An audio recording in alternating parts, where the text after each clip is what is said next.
बात करेंगे यहाँ पर यूपी पीएससी जीडीसी की, क्योंकि जो उच्च शिक्षा आयोग बनने जा रहा है उसके बाद आप लोगों के डाउट थे कि जो गवर्नमेंट डिग्री कॉलेज है, राजकीय माध्यमिक विद्यालय जो हैं आपके, राजकीय महाविद्यालय जो हैं आपके, उनकी भर्ती क्या वो भी कराएगा। तो इन्हीं सब मुद्दों पर हम लोग बात करेंगे। इससे पहले आप जानते हैं कि जो जीडीसी की 128 प्रोफेसरों की भर्ती अब पूरी हो चुकी है, तो जल्दी इसका विज्ञापन भी आने वाला है। राजकीय महाविद्यालयों में 128 असिस्टेंट प्रोफेसरों की भर्ती पूरी। उत्तर प्रदेश लोक सेवा आयोग ने जितने भी थे राजकीय महाविद्यालयों के वनस्पति विज्ञान विषय, गुरुवार को 13 असिस्टेंट प्रोफेसरों की चयन प्रक्रिया पूरी कर ली। अब तक 19 विषयों के 128 असिस्टेंट प्रोफेसरों का चयन किया गया है। उत्तर प्रदेश लोक सेवा आयोग ने गुरुवार को अंतिम चयन परिणाम जारी किया, जिससे राजकीय डिग्री कॉलेज के लिए वनस्पति विज्ञान विषय के 13 असिस्टेंट प्रोफेसरों का चयन किया गया। इसी के साथ ही राजकीय महाविद्यालयों में 19 विषयों के 128 पदों पर हो रही असिस्टेंट प्रोफेसरों की जो भर्ती प्रक्रिया है वो अब पूरी हो गई है। अब इनको उच्च शिक्षा निदेशालय से कॉलेज आवंटित किया जाएगा। इनमें से 17 विषयों की 73 अभ्यर्थियों का चयन कुछ महीने पहले ही हो चुका है।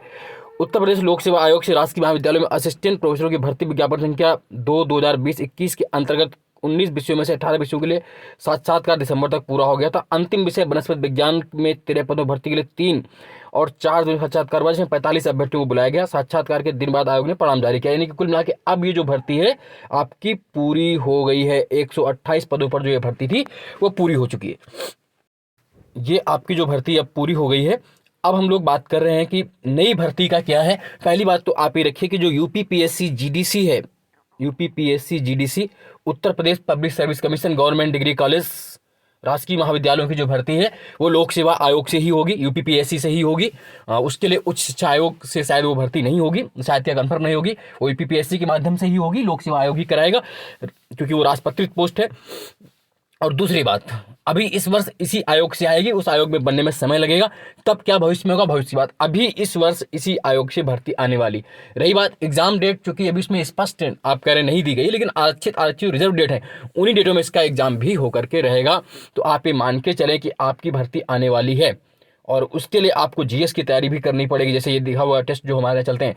पैरा ओलंपिक 2020 में भारत के शुभारंभ में ध्वजवाहक कौन थे? आप सब जानते हैं, टेकचंद थे। भारत अपना पहला मानव मिशन गगनयान किस वर्ष लॉन्च करेगा? 2024 तक। जनवरी 2023 में वाराणसी और किस शहर के बीच विश्व की सबसे लंबी नदी क्रूज सेवा शुरू की गई? डिब्रूगढ़। 2022 में किसे आईसीसी का दूसरी बार अध्यक्ष चुना गया है? Greg Barclay. खेलो इंडिया नेशनल यूनिवर्सिटी गेम्स 2023-24 किस राज्य में होंगे? आपको बताना है, बताइए। रायतू बंद योजना किस राज्य सरकार द्वारा संचालित हो रही है, ये भी बताइए। खैर, अब जो हम बात कर रहे हैं जीडीसी का विज्ञापन कब तक आ सकता है, कितनी पोस्ट है?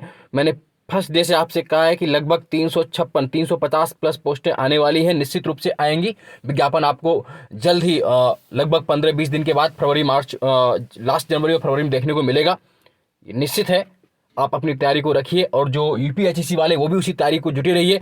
जीएस को जितना बेहतर कर पाएंगे उतना ही बेहतर आप अपने सब्जेक्ट को भी कर पाएंगे, क्योंकि जीएस 30 और 70 वो उस हिसाब से आपको करना है। दूसरी बात यह है कि आप ये मान के चलिए, कन्फर्म है ये कि फरवरी में विज्ञापन आ जाएगा, फरवरी या मार्च में। और एग्जाम की डेट अभी कंफर्म नहीं है, उसमें जो रिजर्व डेट है उन्हीं में किसी डेट में एग्जाम होगा और इस वर्ष जीडीसी का विज्ञापन आएगा। मैं फिर से कह रहा हूं, आप लोग निश्चिंत रहिए, विज्ञापन आने वाला है गवर्नमेंट डिग्री कॉलेज का, नो डाउट। बिल्कुल मेहनत करते रहिए, आपका विज्ञापन आएगा। अपनी मेहनत को आप सार्थक बनाइए, निश्चित रूप से आप सिलेक्शन होंगे। और जिनका भी यूपीएचईसी का एग्जाम है वो अपनी पढ़ाई में ढील मत दें। इस वर्ष उसका एग्जाम नया उच्च शिक्षा आयोग नहीं कराएगा, वो पुराना वाला ही कराएगा, उसमें कोई परिवर्तन नहीं होने वाला। उसका मैं विज्ञापन बाद में अलग से बना दूंगा, लेकिन अभी की सूचना ये है कि भर्ती आने वाली है और 356 प्लस पोस्टें उसमें रहेंगी। जीएस और आपका सब्जेक्ट स्क्रीनिंग एग्जाम होगा, उसका साक्षात्कार से पूरी भर्ती प्रक्रिया होगी। और उसके लिए चाहें तो आप इस तरह के जो जीएस की टेस्ट सीरीज हमारे यहाँ चलती है उसमें आप पार्टिसिपेट भी कर सकते हैं। हैंड इन, जैसे रायतू बंद योजना तेलंगाना की, हैंड इन हैंड संयुक्त अभ्यास भारत और चीन के बीच। बेंजामिन नेतन्याहू 6वीं बार इजराइल के पीएम बने हैं। कौन सा सही सुमेल इतनी? सर्वाधिक जनसंख्या घनत्व तो गाजियाबाद, सर्वाधिक शासक गौतम बुद्ध नगर, सर्वाधिक अनपढ़ जौनपुर, सर्वाधिक 10 की वृद्धि दर कहाँ? कानपुर नहीं रही थी, ये बताना कहाँ रही थी, है ना। सर्वाधिक 10 की वृद्धि दर कहाँ रही थी वो बताइए। कानपुर है, सही है नहीं गलत? ये गलत है, इसका आंसर सही बताइए आप कमेंट बॉक्स में, मैं बताऊंगा फिर नहीं तो। ये देखिए, पूरी इस तरह की टेस्ट सीरीज हमारे यहाँ चलती है जो बहुत महत्वपूर्ण होती है, आपके लिए बहुत बेहतरीन टेस्ट सीरीज शामिल होती है। ऐसे क्वेश्चन आपसे आते ही आते हैं हमेशा। शिक्षण द्वारा छात्र में आया परिवर्तन परिलक्षित होता है उसके अभिवृत्ति में प्रथम राष्ट्रीय शिक्षा नीति कब घोषित की गई थी? 24 जुलाई 1968। तो खैर जुटे रहिए, आज के लिए इतना ही। जय हिंद, जय भारत, धन्यवाद।